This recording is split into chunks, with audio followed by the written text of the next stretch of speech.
حضرت علی رضی اللہ تعالیٰ عنہ نے فرمایا، کوئی تم سے بھلائی کی امید رکھے تو اسے مایوس مت کرو، کیونکہ لوگوں کی ضروریات کا تم سے وابستہ ہونا تم پر اللہ کی عنایت ہے۔ حضرت علی رضی اللہ تعالیٰ عنہ نے فرمایا، مجھے تعجب ہے اس شخص پر جو اپنی برائیوں کو جانتا ہے مگر جب اسے برا کہا جائے تو ناراض ہو جاتا ہے۔ حضرت علی رضی اللہ تعالیٰ عنہ نے فرمایا، چغل خور ایک لمحے میں ایسا فتنہ پیدا کر دیتا ہے جو کئی ماہ تک چلتا ہے۔ حضرت علی رضی اللہ تعالیٰ عنہ نے فرمایا، کسی کے برا کہنے سے نہ ہم برے ہو جاتے ہیں اور نہ اچھے بس اپنی زبان سے۔ ہر شخص اپنا ضعف دکھاتا ہے، دوسروں کا عکس نہیں۔ حضرت علی رضی اللہ تعالیٰ عنہ نے فرمایا، یہ دنیا بھی کتنی عجیب ہے، ایماندار کو بے وقوف، بے ایمان کو عقل مند اور بے حیا کو خوبصورت کہتی ہے۔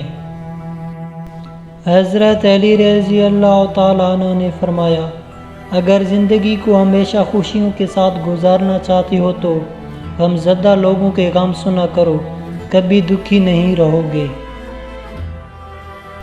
حضرت علی رضی اللہ تعالیٰ عنہ نے فرمایا، جسمانی رشتے مختصر زندگی تک محدود ہوتے ہیں، آخرت میں ہم ان کے ساتھ ہوں گے جن سے روحانی محبت ہوگی۔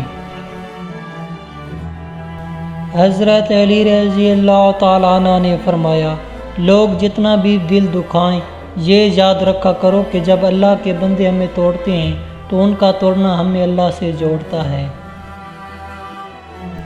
حضرت علی رضی اللہ تعالیٰ عنہ نے فرمایا، انسان کا اصل نقصان جان مال اور دولت کا چلے جانا نہیں بلکہ سب سے بڑا نقصان کسی کی نظر سے گر جانا ہے۔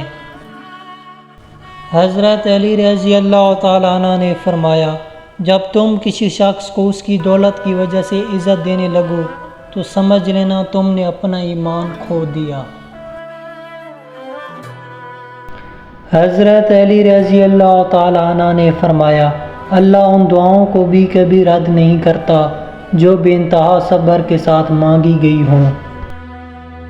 حضرت علی رضی اللہ تعالیٰ عنہ نے فرمایا، کفر کے بعد سب سے بڑا گناہ کسی کی دل آزاری کرنا ہے، چاہے وہ کسی مومن کی ہو یا کافر کی۔